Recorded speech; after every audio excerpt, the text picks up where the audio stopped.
Perhelatan International Seminar and Workshop in Aesthetic Medicine ISWAM 2024 digelar pada 6-8 Desember tahun 2024 di AISBSD City, Tangerang, Banten. Event yang memasuki tahun ke-15 dengan mengusung konsep interkoneksi estetika medis ini melibatkan sekitar 5.000 dokter dari 35 negara, 200 pembicara internasional, dan 20.000 peserta.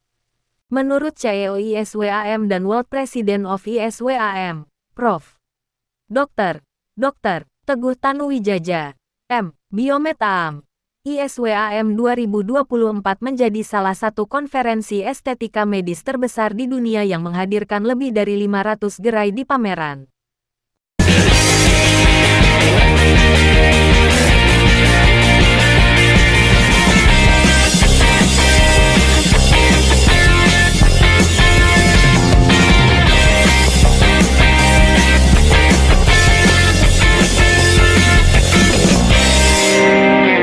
ISWAM International Seminar and Workshop in Aesthetic Medicine tahun ini adalah penyelenggaraan yang ke-15 kali sejak tahun 2009. Nah, penyelenggaraan kali ini dibandingkan tahun lalu meningkat sangat besar, 2 kali lipat, baik dari jumlah peserta, dari jumlah variasi negara yang bergabung, dan jumlah peserta pamerannya.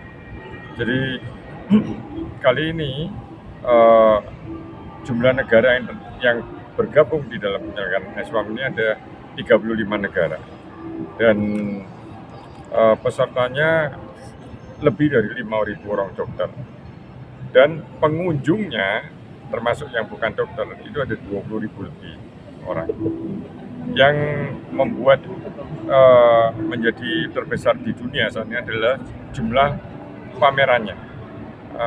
Peserta pamerannya itu terdiri dari 500 booth lebih, 500 booth pameran. Yang ini sudah merupakan event yang terbesar di dunia. Dan ISWAM ini adalah event saintifik di bidang estetik anti-aging. Tapi kali ini dikembangkan dengan semua yang terkait, termasuk ada satelit bedah plastik, ada kemudian satelit dental estetik.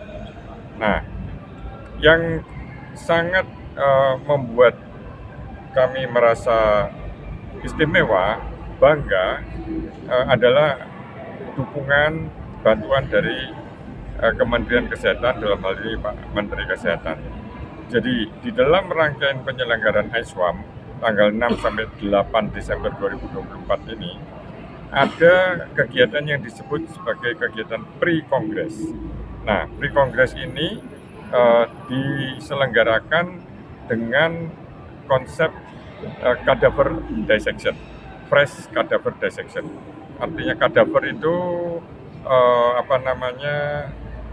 sarana pembelajaran yang sudah manusia yang sudah tidak hidup lagi, ya, dan hanya kepala saja. Nah, karena tentu para dokter ini dalam melakukan pelayanan itu melakukan injeksi, melakukan implantasi benang dan lain sebagainya, harus tahu apa yang ada di baliknya kulit ini.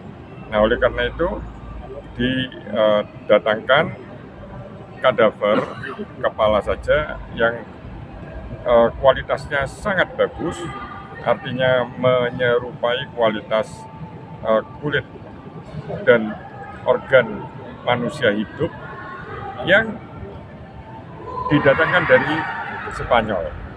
Nah, ini pertama kali dalam sejarah pendidikan kedokteran berkelanjutan dari Indonesia di bidang ini, khususnya di bidang estetik anti-aging ini, yang bisa mendapatkan kadaver dengan kualitas yang sangat bagus didatangkan dari Spanyol.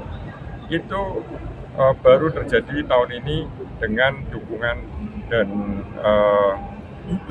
petunjuk dari Kementerian Kesehatan. Nah, kemudian selain digunakan untuk diseksi ya, dari pembelajaran anatomi oleh dokter-dokter estetika anti-aging, juga kadaver ini digunakan oleh para bedah plastik Indonesia untuk belajar, untuk mengetahui lebih dalam dengan instruktur-instrukturnya baik dari dalam maupun luar negeri. Dok, memasuki mungkin 2024 ke 2025, tren estetika sendiri akan seperti apa sih, Dok?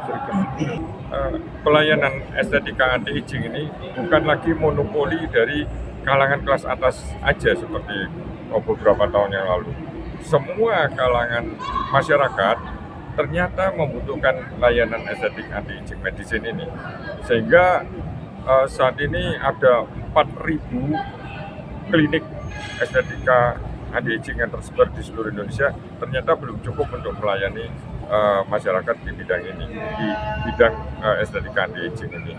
Nah, sekarang sudah banyak kemajuan pemahaman masyarakat, edukasi masyarakat di bidang ini, sehingga kalau zaman dahulu para pasien di bidang ini ingin mendapatkan koreksi yang sangat dramatis, yang sangat berubah, tapi kali ini tidak. Ya. Nanti selanjutnya, begitu juga tahun 2025, akan lebih banyak ke koreksi perbaikan yang natural. Dok, ini kan banyak pasien yang keluar negeri nih, Dok, untuk mempercantik diri nih. Menurut dokter gimana ya? Apa dokter Indonesia mau bersaing saat ini? Jadi makanya ini salah satu program dari Kementerian Kesehatan ya, agar pelayanan kesehatan khususnya di bidang estetik anti-aging ini, di bidang yang kami kelola saat ini, masyarakat Indonesia sudah dapat dilayani oleh para dokter yang ada di Indonesia. Jadi para dokter di Indonesia harus menjadi tuan rumah di negaranya sendiri. Dan ini sebetulnya sudah berhasil untuk yang tindakan-tindakan yang non-surgical. Jadi sekarang kalau kita lihat di Jakarta, di Bali, banyak klinik-klinik estetika anti-aging ini pasiennya 95% itu orang asing, bahkan bule-bule ya. Nah, artinya kualitasnya tidak kalah. Nah, dan sehingga dengan makin diupdate ilmunya, dokter-dokter di Indonesia ini makin bisa menjadi tuan rumah di negaranya sendiri, sehingga para pasien dari Indonesia tidak perlu keluar negeri dan tentu menghemat devisa negara. Yang pertama. Yang kedua, tentu kita selalu memberikan edukasi kepada masyarakat. Apabila melakukan tindakan bedah di luar negeri, tentu ada risiko. Karena biasanya tindakan bedah estetik itu tidak bisa sekali dilakukan selesai. Jadi harus ada tindakan-tindakan penyempurnaan berikutnya. Yang ini kalau kemudian dilakukan di luar negeri, tentu akan menyulitkan. Nah, ini yang edukasi yang kita berikan kepada masyarakat.